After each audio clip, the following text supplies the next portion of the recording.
Oui, allô, oui, frère Armando, ça va? Tu as eu la nouvelle? Ils ont arrêté le faux Jésus, là, les Jésus baoulés. Oui, un homme qui s'est improvisé Jésus, là. Ils l'ont arrêté. Mais moi, je ne comprends pas comment est-ce que les Africains, les chrétiens peuvent se laisser avoir comme ça. Hein? Oui. Et aussi, il y a un pasteur qui est en train de frapper une maman avec des béquilles. Oui, je vais faire la vidéo tantôt. Oui, bientôt, je vais faire ça. Tu vas voir, frère Armando, vraiment, il faut qu'on dise la vérité. C'est terrible, hein, mais que Dieu nous aide. Oh, vous êtes là? Ok. Excusez-moi vraiment, j'étais en train de parler au frère Armando. Il va bien, il vous salue. Générique.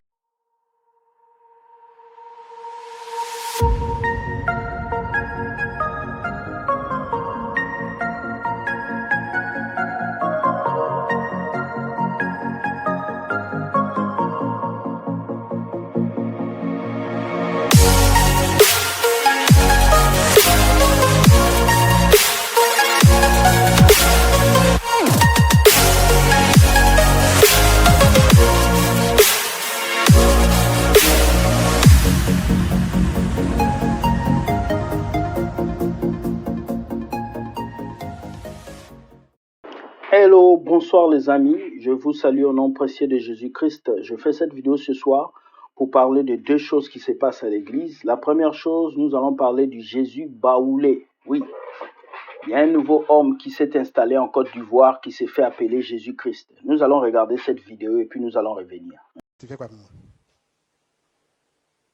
Tu fais quoi? Faut t'asseoir. Toi, tu fais quoi pour moi? Tu vas dire que tu as 9 dîmes, non? Si moi, je t'ai donné 100 000 francs, 10 000 francs que tu me donnes, là, ça que ça, tu as fait malin sur moi. Moi, je te donne 100 000 comme salaire. Toi, tu me donnes 10 000. À cause de 10 000 francs, tu as fait malin sur moi? Mon Dieu. Maintenant, si toi, tu dors, je ne te réveille pas là, tu as fait quoi maintenant? Maintenant, si toi, tu dors, je ne vais pas te réveiller, il est l'heure, réveille-toi, tu as fait quoi? Oh. Bienvenue sur notre plateau. Voilà, cet homme s'est improvisé, homme de Dieu, Jésus baoulé.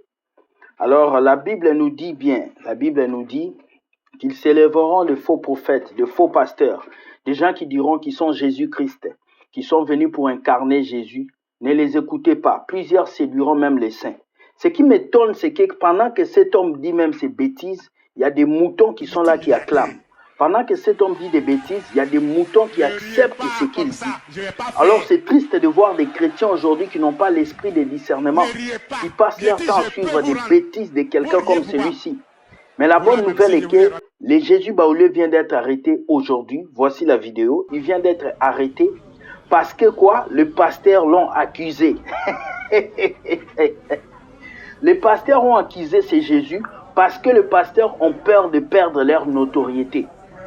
C'est bien qu'ils soient accusés, mais c'est bien aussi que les autorités de la Côte d'Ivoire arrêtent aussi certains faux pasteurs qui circulent, qui vendent de l'huile d'onction et qui vendent des bêtises aux gens. C'est important. Oui, vous avez arrêté les Jésus baoulés, c'est une bonne chose. Mais allez aussi arrêter ces faux pasteurs qui détruisent les familles, qui détruisent les gens. Jusqu'à quand l'Église de Dieu va continuer à souffrir? Jusqu'à quand le peuple de Dieu, vous allez continuer à marcher avec des fausseurs comme ça? Un usurpateur, quelqu'un qui s'est intronisé Jésus-Christ. Il insulte les gens, il est arrogant, il fait toutes ces choses et on continue de le suivre. On continue de marcher, on continue de le laisser faire ce qu'il a à faire. Non.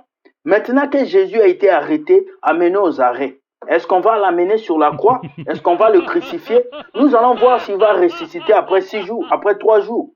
Ou bien c'était un menteur. Comment Jésus peut être arrêté alors qu'il dit qu'il est le Seigneur Jésus? Vous voyez comment beaucoup de gens sont en train de gâter le nom de Dieu. Et en Afrique toujours. Jamais tu verras des bêtises pareilles en Europe ou en Occident. Parce qu'en Afrique, le chômage pousse beaucoup de chrétiens à faire n'importe quoi. Réveillez-vous, peuple africain. Réveillez-vous. Et ne laissez pas n'importe qui venir vous détruire. Parce que lorsqu'une personne se déclare Jésus comme ça, de un, il vous amène dans la malédiction. Ne me suis pas. De deux, il attire la malédiction de Dieu sur le pays. N'oubliez pas, à cause d'un seul fruit pourri, tous les fruits mûrs peuvent pourrir. À cause d'un seul homme, Dieu peut détruire toute une nation. À cause de la malédiction d'un seul être humain, Dieu peut détruire tout un pays. Rappelez-vous, à cause d'une seule personne, à cause de Sodome et Gomorrhe, Dieu a détruit toute la ville. Mais je vais vous dire qu'à Sodome et Gomorrhe, il n'y avait pas seulement de mauvaises personnes, il y avait aussi de bonnes personnes, mais toute la ville a été détruite à cause des conditions de certaines personnes. Donc à cause des gens-là que vous suivez, les faux Jésus, Dieu peut détruire tout un pays. À cause de ces gens-là que vous suivez qui s'autoproclament de Jésus, Dieu peut maudire tout un pays. Quand vous voyez ce genre de choses, dénoncez-les, chassez ces personnes, n'allez même pas dans leurs églises parce qu'ils sont en train de vous maudire. C'est comme ça qu'aux États-Unis, nous avons vécu avec des pasteurs qui ont poussé leur peuple à se suicider. Nous avons vécu avec des sectes qui ont été créées, qui ont poussé les gens à se tuer. Alors je dis bravo aux autorités de la Côte d'Ivoire d'avoir arrêté ce Jésus, de l'avoir mis aux arrêts. J'espère qu'il sera bien reçu en prison, qu'il aura une chicotte jésustique, il sera giflé et il ne va plus recommencer. Mais au cas où il recommence, nous allons toujours revenir là pour vous dire la vérité.